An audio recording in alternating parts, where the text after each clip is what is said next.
El trabajador dominicano cuenta con un amigo que resuelve en sus momentos más difíciles. Nunca hemos visto que trabajadores que nosotros hemos intervenido para que la ARL le busque solución, se le ha dejado de buscar solución. La ARL funciona, que la administradora de riesgos, que ese seguro funciona. Administradora de riesgos laborales, garantizando que miles de dominicanos hagan su jornada sin la más mínima preocupación. Hablar de la ARL es sinónimo de gestión de calidad en la administración de riesgos laborales. Cuando usted acude a la eficacia con que ha funcionado la ARL y esa eficacia demostrada por ARL es lo que sirve como ejemplo de que el esfuerzo que se ha hecho valió la pena. El trabajador dominicano sabe que puede contar con la ARL, soluciones cuando realmente importan. El Banco Central hace política monetaria. Para ello, utiliza la tasa de política monetaria, buscando incidir en las tasas de interés a que los bancos captan ahorros y prestan para el consumo de los hogares y la inversión de las empresas. El objetivo de la política monetaria es mantener la inflación en torno a una meta definida por el Banco Central, logrando la estabilidad de precios y contribuyendo a crear las condiciones para un crecimiento económico sostenido. Banco Central de la República Dominicana, por la estabilidad y el crecimiento.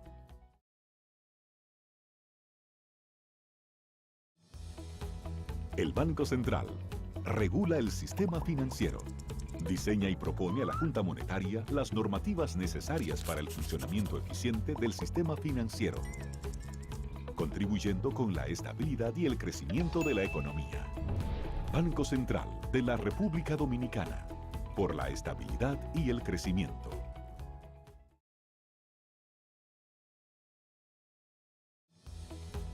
El Banco Central es responsable del buen funcionamiento del sistema de pagos. Vigila a las entidades emisoras de instrumentos de pago para que las personas y empresas puedan realizar sus transacciones con cheques y transferencias de fondos con rapidez y seguridad. Banco Central de la República Dominicana, por la estabilidad y el crecimiento.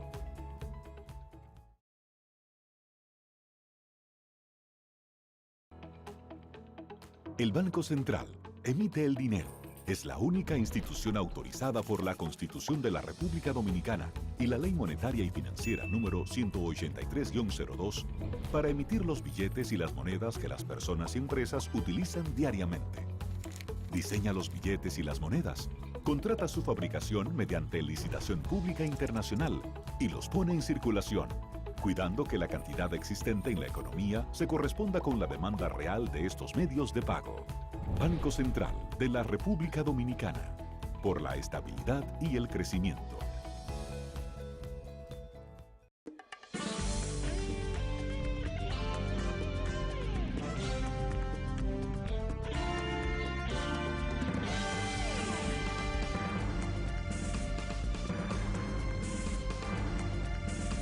Buenas tardes, amables televidentes. Bienvenidos a su cita diaria crepuscular nocturna de Teleimpacto, que es al final de la tarde o comenzando la noche. Ponga su caridad en buenas manos. Apoye el patronato de lucha contra el cáncer de Villa González Incorporado. Una verdadera institución de servicio al más pobre, al más carenciado, a ese proletariado rural, campesino, que está muy afectado. Y fíjense, yo decía el día pasado, uno de esos comentarios sueltos sobre la pobreza también. En las zonas rurales siempre ha sido más alta que en las zonas urbanas. Y es muy lógico porque todo el mundo sabe la accesibilidad a una fuente de trabajo, a condiciones de hábitat más favorables que en los campos, porque aquí por lo menos la gente ve la luz y tiene acceso al agua o una calidad de transporte, puede conseguir un empleo más fácil, puede estudiar, tiene áreas de diversión, áreas de esparcimiento. En los campos no hay nada de eso. Los caminos dificilísimos. Otros están bien, pero otros también están muy mal. Fíjense que la FAO falla diciendo que no falla porque falla, sino sentencia, vamos a llamarle así. Que hay pobreza realmente y que pobreza incrementada y que hay hambre. Y es correcto. Aquí las provincias más pobres son las provincias primero del suroeste, la zona fronteriza. Y en la parte este, o diríamos nordeste, está la zona de Monteplata y el Ceibo, que son provincias con alta incidencia de pobreza. Las zonas del Cibao son distintas, no hay esa pobreza tan extrema, pero diríamos que no escapan a estadísticas de pobreza también, porque la pobreza está más arraigada en las zonas rurales. La pobreza y la pobreza extrema, las dos. Y huelga a citar ya más condiciones propias de la pobreza, la falta de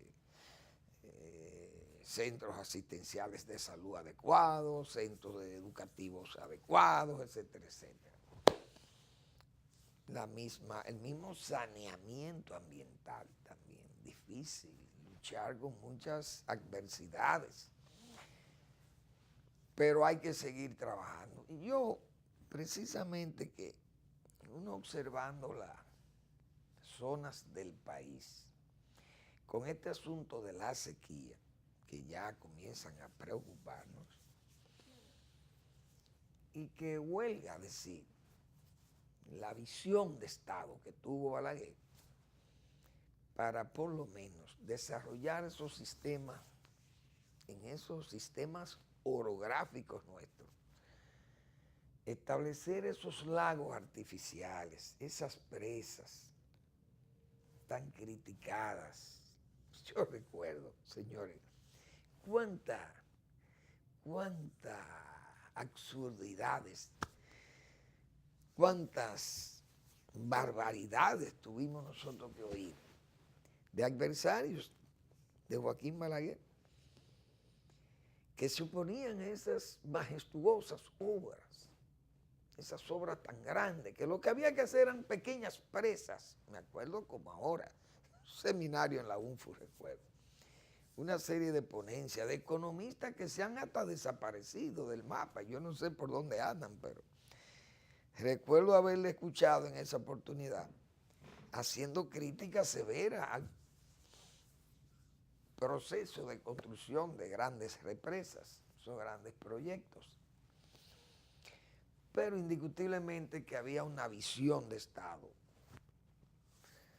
conciencia de que realmente el clima no iba a ser favorable para las poblaciones del mundo, viendo el mismo desarrollo industrial, el mismo crecimiento poblacional y la forma irracional de explotar los recursos naturales.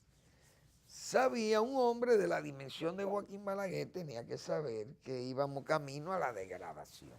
De ahí sus constantes preocupaciones por cuidar del bosque.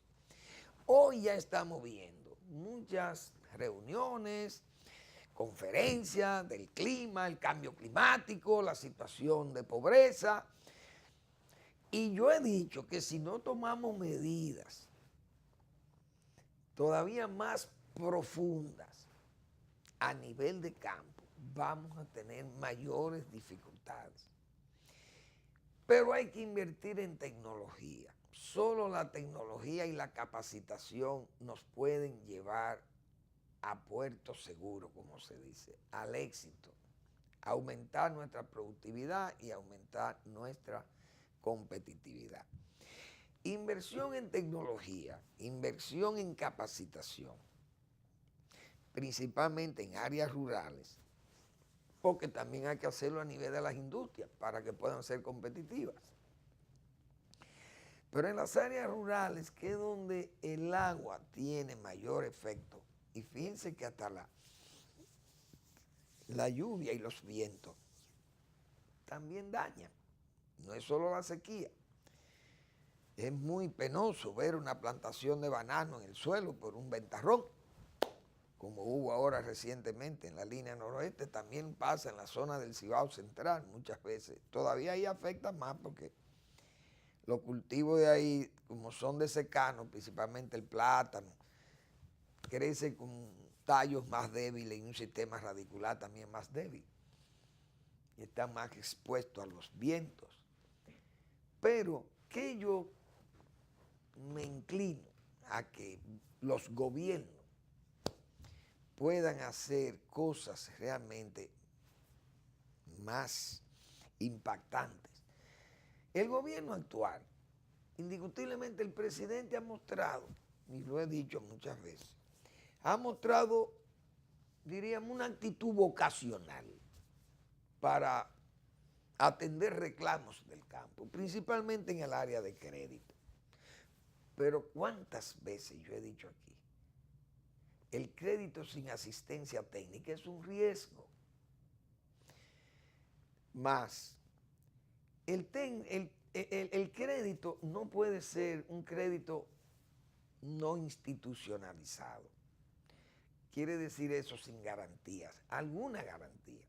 No solamente la buena fe de la gente o la vocación de trabajo. Mucha gente quiere trabajar, pero no tiene la capacidad organizativa, administrativa, etcétera, para poder llevar a cabo una buena ejecución de un proyecto agropecuario. Entonces, esa persona tiene que ir a la capacitación o a la educación formal para la administración rural.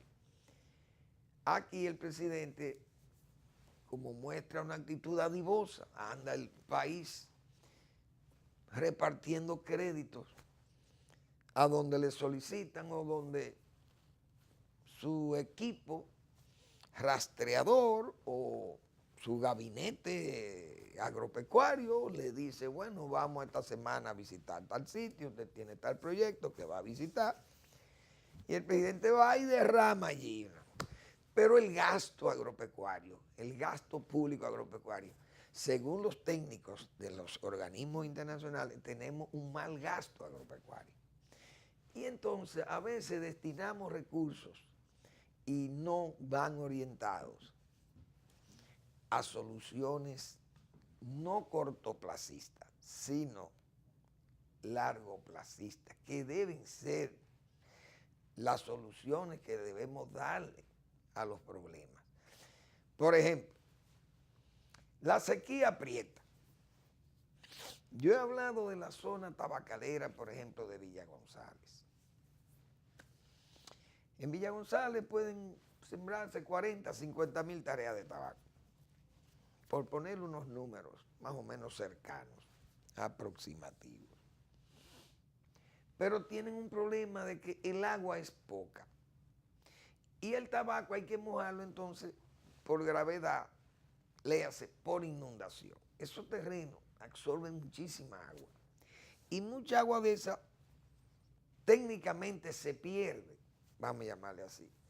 Nada se pierde, todo se transforma y va y llega a la profundidad y alimenta el subsuelo, bien.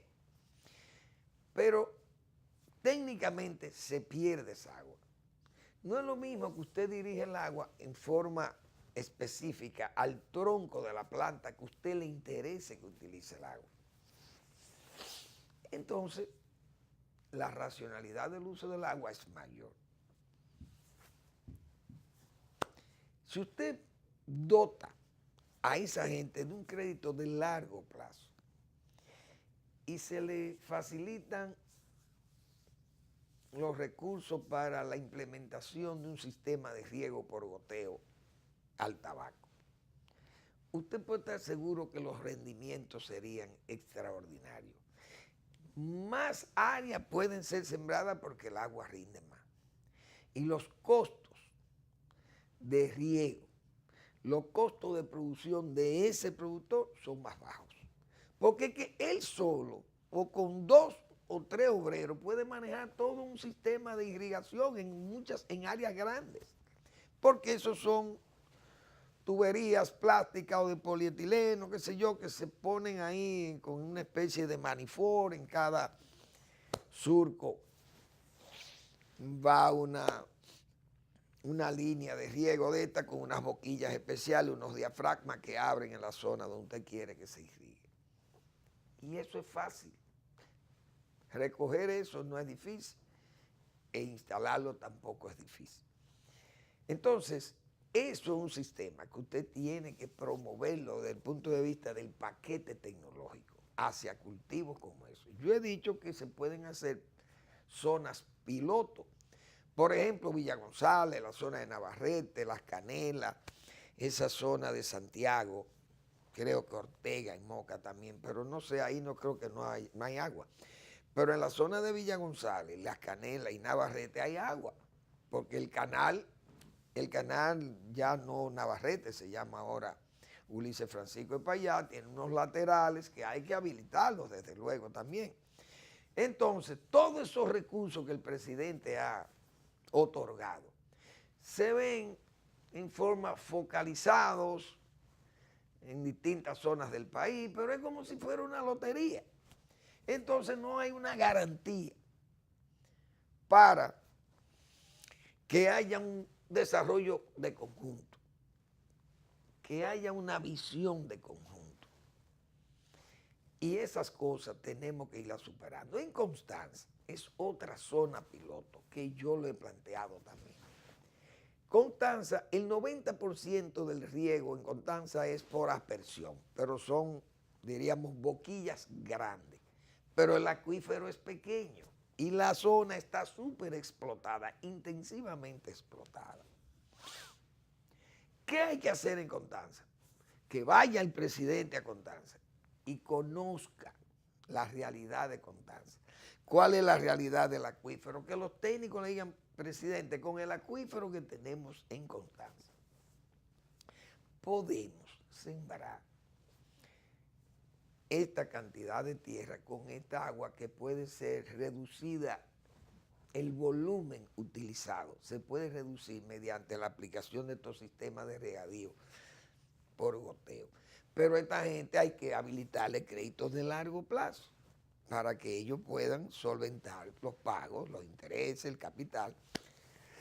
Pero esa gente va a tener unos rendimientos extraordinarios.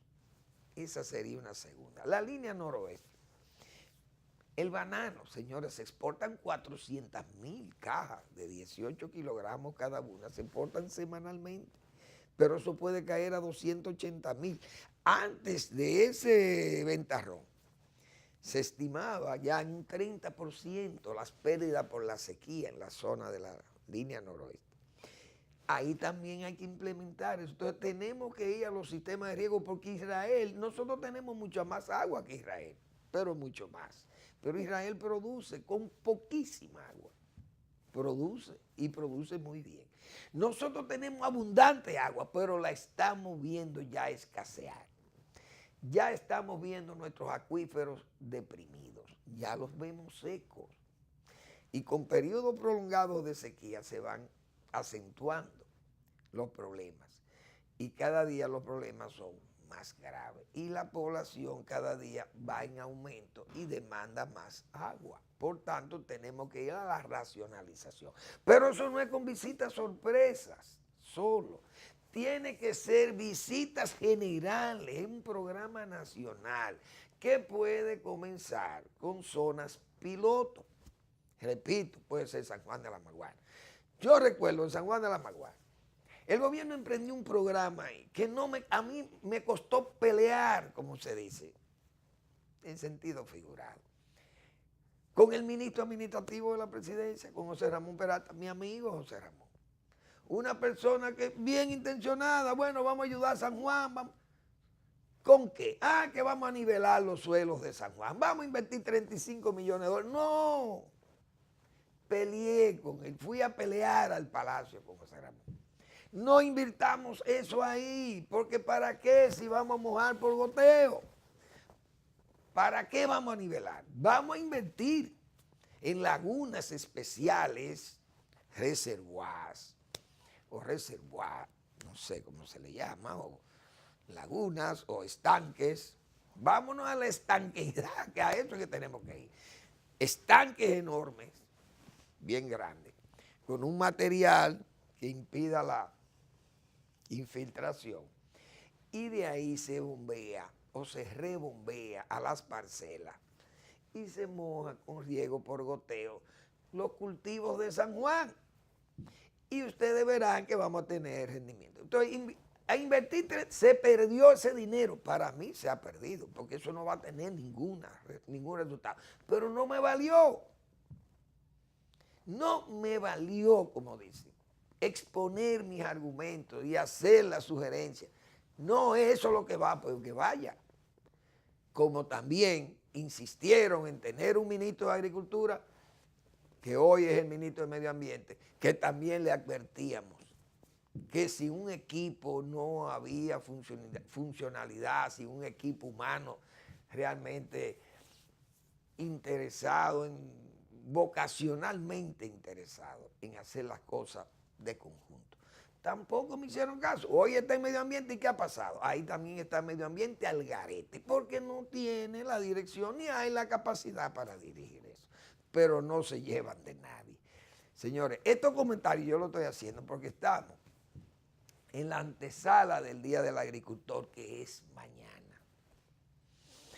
Y eso le duele a uno, realmente, porque ya el país ha caminado demasiado, se ha expandido en el sentido de que mucha gente ha tenido acceso a tecnología, mucha gente ha tenido acceso a otras actividades económicas que no son de la agropecuaria.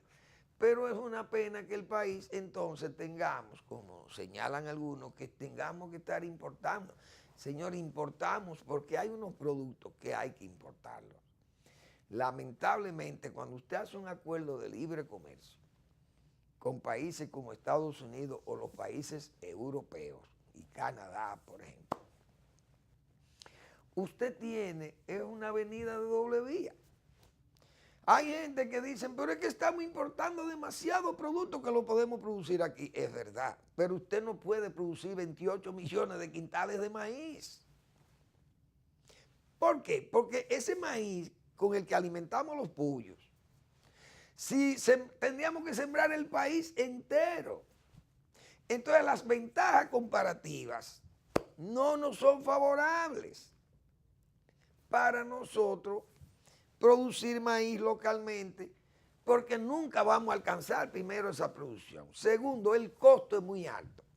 Y tenemos esa facilidad de que Estados Unidos es un país inmenso, que produce con buen nivel de productividad, produce maíz. Nosotros tenemos que importar el maíz y la soya para alimentar los pollos, que es un producto de primera necesidad. Tenemos que importarlo, porque este país es muy pequeño. ¿Importamos café? Claro que importamos café, porque el país no puede producir una cantidad enorme de café porque ya como país pequeño, y lo hemos explicado aquí, lamentablemente podemos ir al autoconsumo, pero seguimos consumiendo mucho café, tenemos turismo, que viene mucho turismo al país, tenemos una población flotante haitiana aquí ya desesperante para nosotros mismos los dominicanos, y las demandas se han incrementado y no lo podemos producir porque tenemos que producir café gourmet, porque tenemos buenos mercados y tenemos la experiencia. Bueno, pues así hay una serie de productos. ¿Qué importamos? Azúcar porque exportamos azúcar. Fíjense qué paradoja. Importamos azúcar porque exportamos azúcar. Tenemos que importar azúcar. Si usted tiene una cuota preferencial de venderle a los Estados Unidos 180 o 190 o 200 mil toneladas de azúcar a un precio tal vez 2 veces, 1,5 veces el precio internacional. Usted prefiere exportar para allá y comprar en el mercado internacional el déficit que usted crea. ¿Por qué? Porque lo va a suplir con un costo más bajo. Y eso es por eso se importa azúcar aquí. Pero si no tuviéramos ese compromiso de la cuota, sobrara el azúcar en la República Dominicana. Así de sencillo. Entonces hay una serie de productos, quesos, vinos, manzanas, uvas, nueces, ¿cómo podemos, embutidos, cómo podemos prohibir la importación de ellos? Si tenemos acuerdo de libre comercio con los Estados Unidos y acuerdo de libre comercio con Europa, pero ¿quién nos compra los bananos? Más de 300 millones de dólares más. ¿Quién los compra los bananos? Ellos. Esto es un asunto de doble vía. Lo que tenemos que producir con eficiencia, con calidad, y para eso se necesita dejar el cortoplacismo e irnos al largoplacismo. Lamentablemente tengo que estar sugiriendo eso continuamente porque le preocupa a mucha gente el sector agropecuario. Repito, hago estos comentarios generalizados porque mañana es el Día del Agricultor y eso uno realmente lo siente. Yo particularmente lo siento porque mi formación académica es agrónomo. Y si soy agrónomo, lo que tengo que abogar por el campo, por mejorar las políticas hacia el campo. Agricultura tiene, diríamos, la dirección adecuada. Omar es una persona con la capacidad y tiene la vocación de trabajo, es un agricultor también y es un técnico del sector agropecuario con una experiencia que quizá nadie más reúna la experiencia en el sector agropecuario que tenga Omar Benítez. Pero no es solamente Omar, se necesita toda una visión de conjunto desde el palacio. Diríamos, esas palacioestrategias no funcionan solamente, las palacioestrategias. O sea, lo que diseña el presidente, lo que quiere el presidente, no, lo que se diseña en el Ministerio de Agricultura y los demás ministerios o direcciones regionales, generales.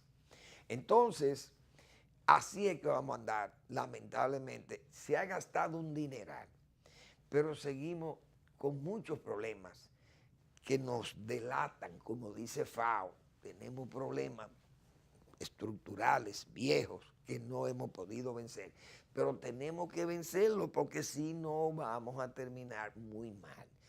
República Dominicana es el país con el más bajo índice de factores de productividad de América Latina y Caribe.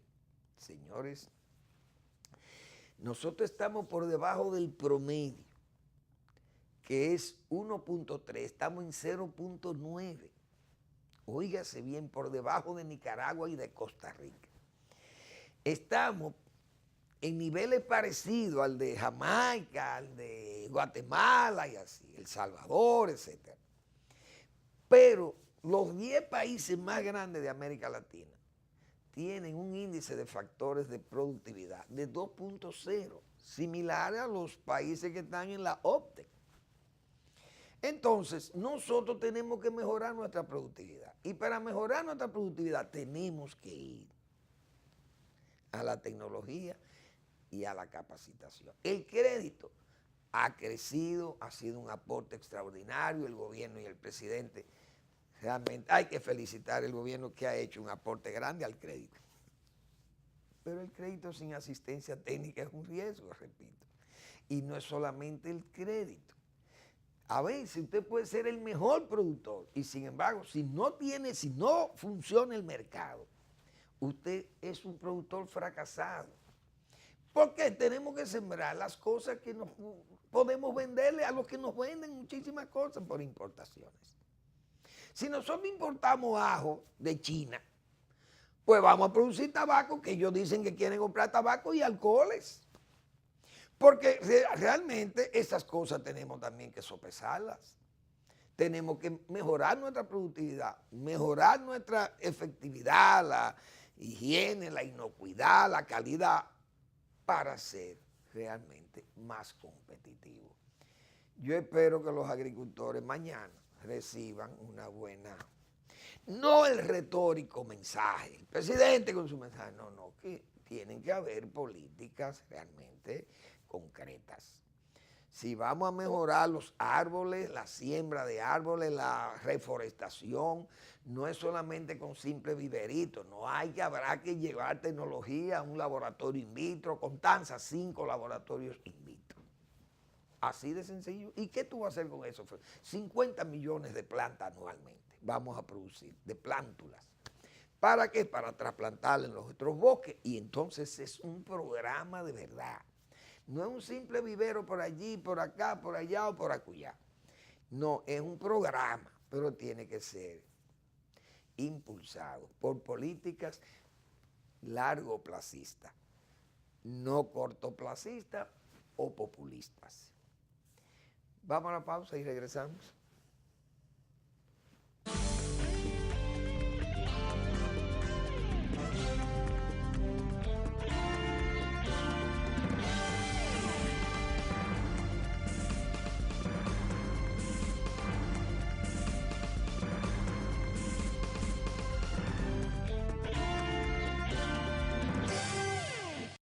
El trabajador dominicano cuenta con un amigo que resuelve en sus momentos más difíciles. Nunca hemos visto que trabajadores que nosotros hemos intervenido para que la ARL le busque solución, se le ha dejado de buscar solución. La ARL funciona, que la administradora de riesgos, que ese seguro funciona. Administradora de riesgos laborales, garantizando que miles de dominicanos hagan su jornada sin la más mínima preocupación. Hablar de la ARL es sinónimo de gestión de calidad en la administración de riesgos laborales. Cuando usted acude a la eficacia con que ha funcionado la ARL, y esa eficacia demostrada por ARL es lo que sirve como ejemplo de que el esfuerzo que se ha hecho valió la pena. El trabajador dominicano sabe que puede contar con la ARL, soluciones cuando realmente importan. El Banco Central hace política monetaria. Para ello, utiliza la tasa de política monetaria, buscando incidir en las tasas de interés a que los bancos captan ahorros y prestan para el consumo de los hogares y la inversión de las empresas. El objetivo de la política monetaria es mantener la inflación en torno a una meta definida por el Banco Central, logrando la estabilidad de precios y contribuyendo a crear las condiciones para un crecimiento económico sostenido. Banco Central de la República Dominicana, por la estabilidad y el crecimiento.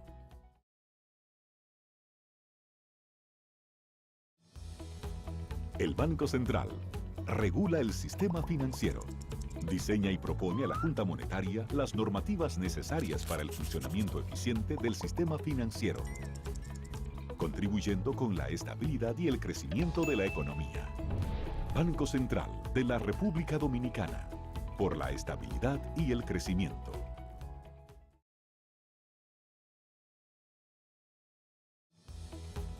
El Banco Central es responsable del buen funcionamiento del sistema de pagos. Vigila a las entidades emisoras de instrumentos de pago para que las personas y empresas puedan realizar sus transacciones con cheques y transferencias de fondos con rapidez y seguridad. Banco Central de la República Dominicana, por la estabilidad y el crecimiento.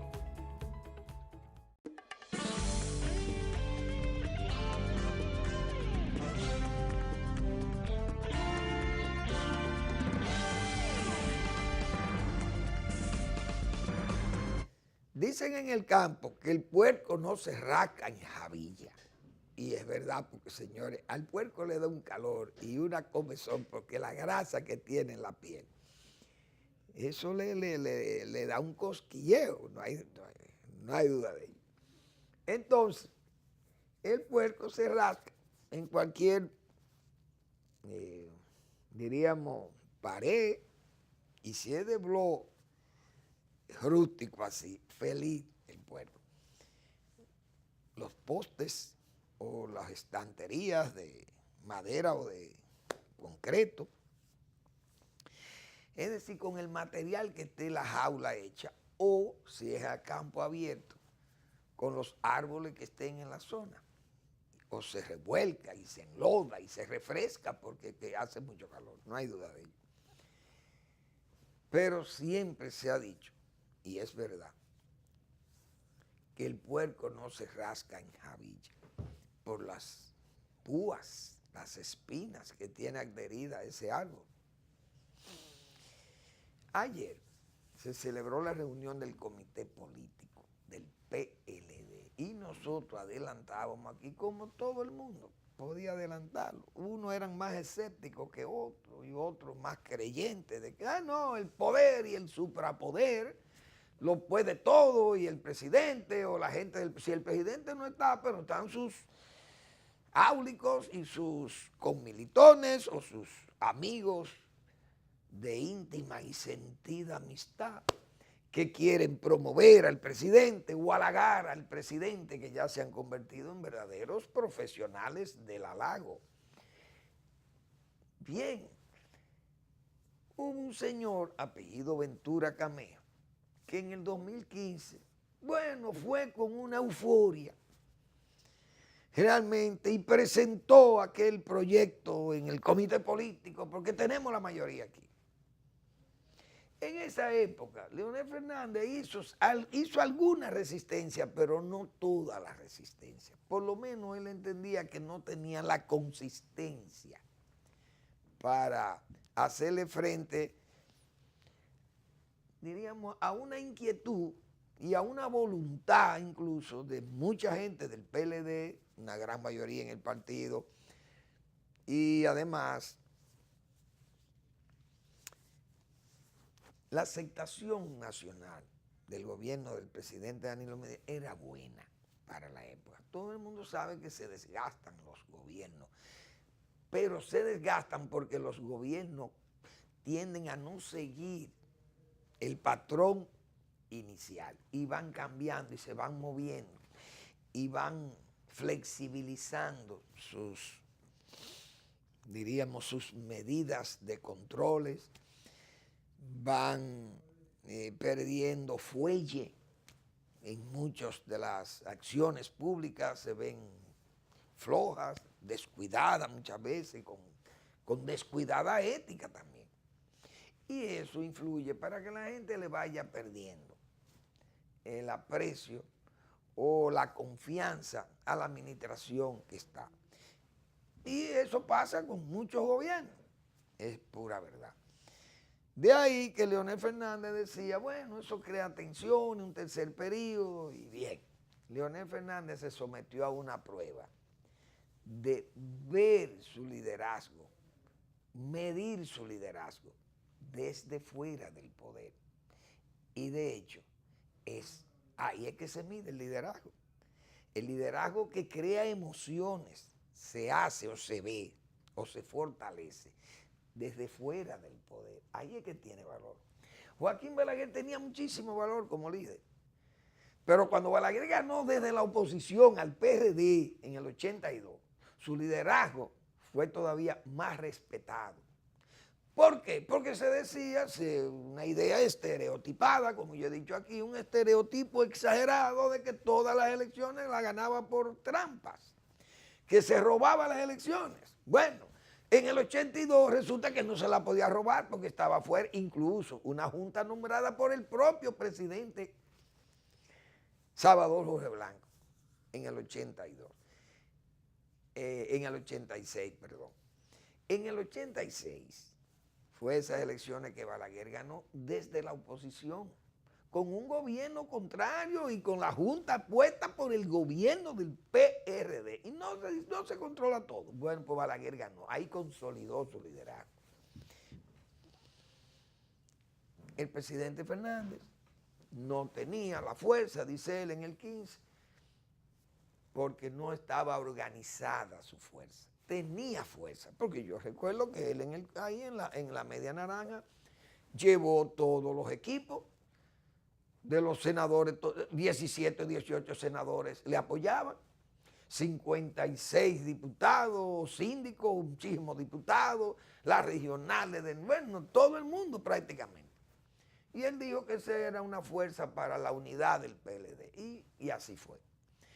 Se envalentonaron en esa época, diríamos, los partidarios del presidente, y bien, pasó todo, y entonces aplastaron a Leonel, como se dice. Leonel no peleó. Siempre hemos dicho que las batallas que no se echan se pierden. Esa es la pura verdad. Leonel Fernández aportó, dijimos nosotros, por vía del degüello, aportó la sangre del cordero. Y pasó la reelección del presidente Medina, incluso aceptando la sociedad con ciertas, diríamos, críticas, pero sin escrúpulos, que se hiciera una mayoría, se comprara una mayoría y se le ofreciera facilidades de reelección por reelección a la mayoría de los legisladores con fines de que se aprobara esa reforma y el presidente se pudiera presentar. Además, aparecían, yo recuerdo hasta todos los abogados torticeros y gente también torticera, injusta, de que quería hacer las cosas sin justicia y sin elementos, diríamos, de principios, por Palacio de Estrategias. Bueno, y así pasó.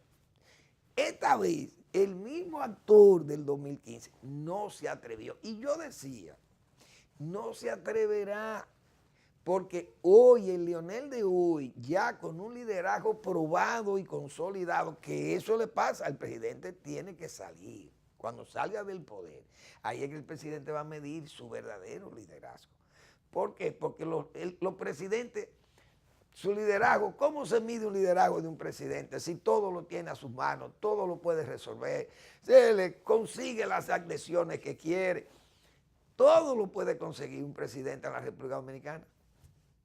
Ya hoy han cambiado mucho las cosas porque hay muchos problemas en América Latina con esas conductas manirrotas, esas conductas de hacer lo que le venga en gana al imperante de turno de la silla de alfileres.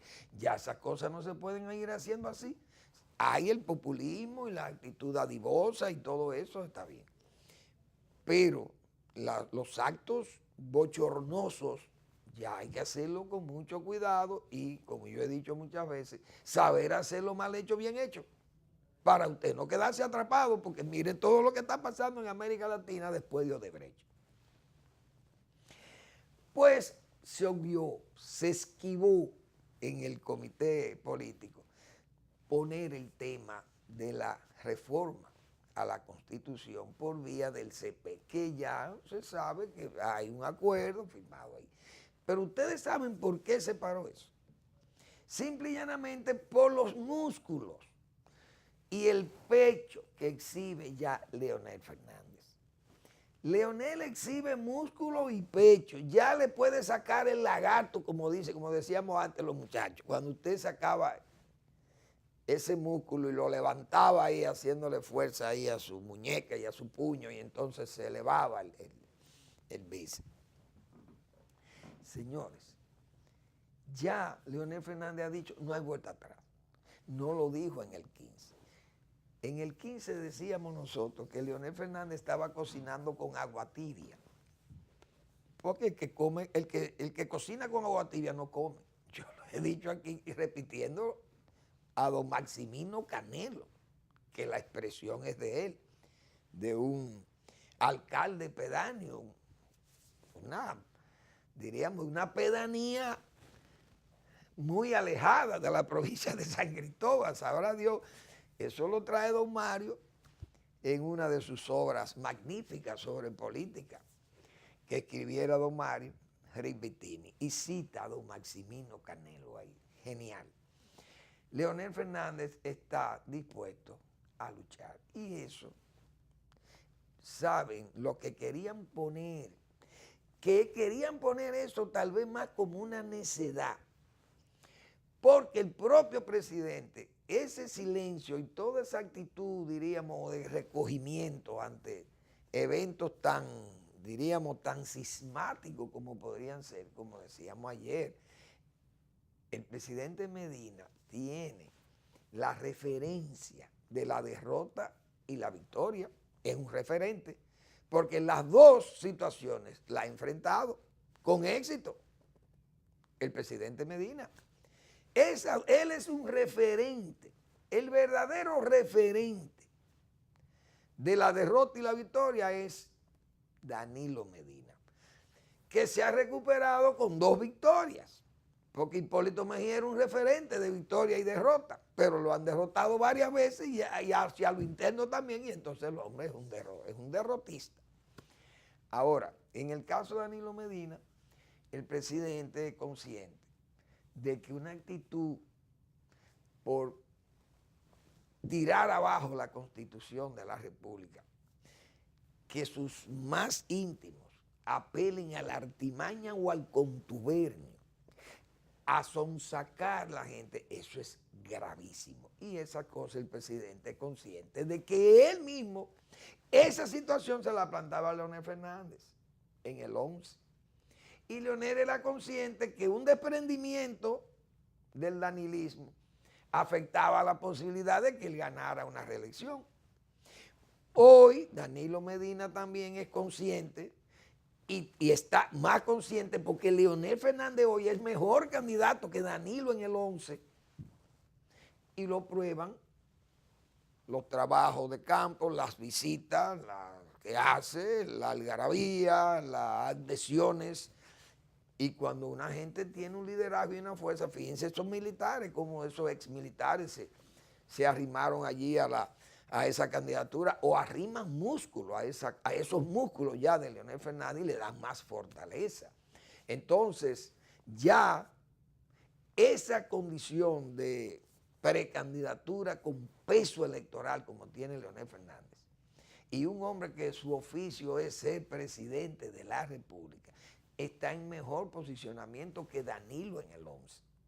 Esa es la pura verdad. Entonces el presidente debe ser consciente de que un paso en falso es sismático en un partido como el PLD, que si no es, diríamos, la tragedia lo que le viene, sí es un partido de futuro incierto lo que quedaría si hay un proceso sismático en ese partido.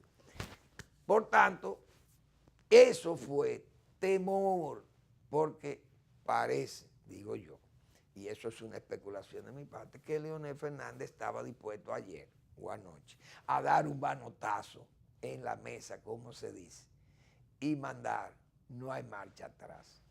Vamos a seguir los acontecimientos en el PLD, pero la verdad que todo me sigue diciendo a mí que Danilo Medina se retiró hace tiempo de esas posibilidades de ser candidato en ese partido, a menos que quiera correr con un partido dividido. Bueno, señores, la economía, el gobernador del Banco Central ha señalado ahí ya sus números, sigue consolidándose la economía, que esa es una de las cosas que tengo años diciendo eso, 14 años tengo diciendo, que el comportamiento económico mejora moralmente a los gobiernos. Y ese caballero que está ahí, Valdés Alviso, que ha sido el líder del equipo económico que ha dirigido la política económica, valga la redundancia, de los gobiernos del PLD en los últimos 14 o 15 años. 15 años. Señores, eso ha sido posible por ese buen manejo, ese comportamiento. Ha sido posible que el PLD gobierne, porque lo he dicho bien claro, una crisis económica genera una crisis política, y verbigracia, no hablemos ni siquiera de Venezuela. Pero ahí es que está el detalle, ese manejo de la economía. Creció 5.7 de enero a marzo, crecimiento sostenido en más de 15 años, por eso es que el PLD está en el poder, lo hemos dicho, 15 años tenemos diciendo eso. Por lo menos los que siguen este programa, que ya tenemos alrededor de 8 años acá, saben que nosotros hemos mantenido esa tesis. El gobernador Valdés, en el cuarto foro de finanzas e inversión del Caribe, señaló que el crecimiento bruto interno real es 5.7 durante el periodo de enero-marzo de 2019. Superó la cifra disponible sobre Panamá, Honduras, Guatemala, Colombia, El Salvador, Costa Rica. Señores, esa gente andan creciendo 2 puntos y algo y 3, y nosotros en 5.7. Héctor Valdés, al pronunciar su discurso en el cuarto foro de finanzas e inversión del Caribe, eso, señores, dice que la construcción creció 12.5%, energía y agua 11.7%, intermediación financiera 9.5%, minería 6.3%, transporte y almacenamiento 6.2%, administración pública 5.7%, hoteles, bares y restaurantes 5% y otras actividades de servicio 5.2%. Ahí está. la situación. Destacó que el pasado año se registró un crecimiento de un 7%, una inflación de 1.17%. Eso fue en el periodo 2018. Durante el periodo 2013-2018 el crecimiento promedio anual fue de 6.3, señores. Fíjense eso. 6.3 en 5 años, del 13 al 18. El promedio fue de 6.3 con una inflación de 2.48. Esos son números respetables para la economía y para la estabilidad económica en el país, que hace posible la inversión extranjera, que el turismo venga, la estabilidad social, incluso la estabilidad social, que puede descomponerse si hay una crisis política, no hay duda de ello. Pero mientras tanto, si no hay crisis política y hay estabilidad económica, el PLD habrá que realmente será un hueso duro de roer, como se expresa esa reflexión. Es la pura verdad. La perspectiva 2019, que crezca 5.5% a la economía, eso es muy bueno.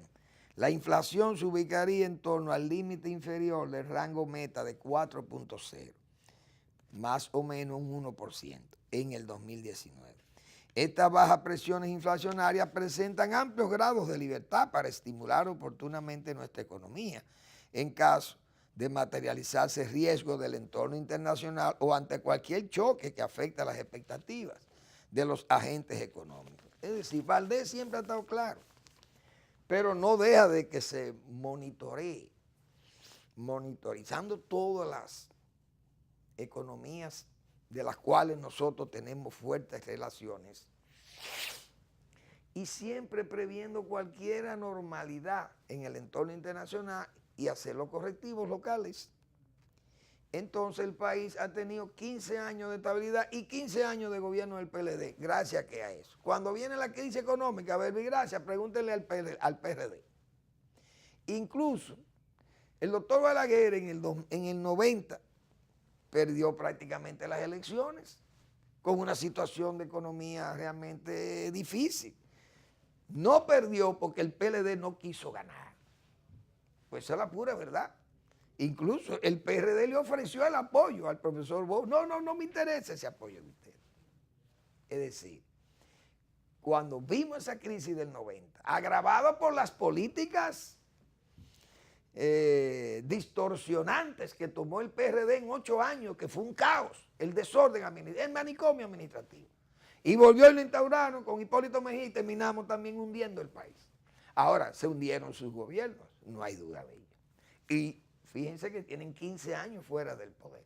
Pero esos 15 años han sido de estabilidad macroeconómica y de crecimiento de la economía, crecimiento del Producto Interno Bruto, el país es más rico, el país tiene un potencial, es tremendamente diferente y el PLD seguirá gobernando mientras haya estabilidad.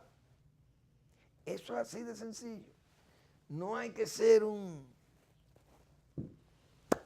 economista enjundioso ni nada, simple y llanamente ver esa realidad. Y cuando uno tiene esa realidad, esa lógica de la realidad enfrente ahí, es muy difícil que las cosas se den como usted quisiera y no como son.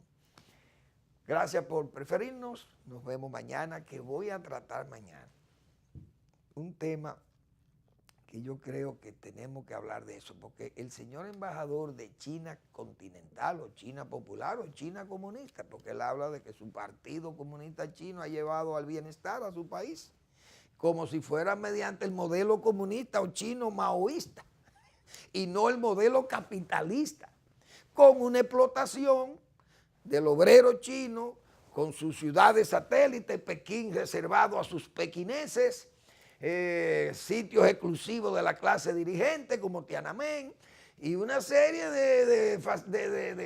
realmente de dificultades para un obrero que no puede, asfixiado, que vive entre las, diríamos, entre las endijas y entre las cloacas, casi se vive ahí los obreros de China en ciudades satélites. No es igual que el obrero de Occidente o el obrero norteamericano, sindicalizado, En China no hay esos sindicatos. Ahí no hay libertad ni siquiera para usted tener un internet abierto. Pero China tiene crecimiento, desarrollo y riqueza. Ah, pero el Partido Comunista Chino. Entonces parece que Zhang Rong, el embajador de China, parece que es confrontacionista.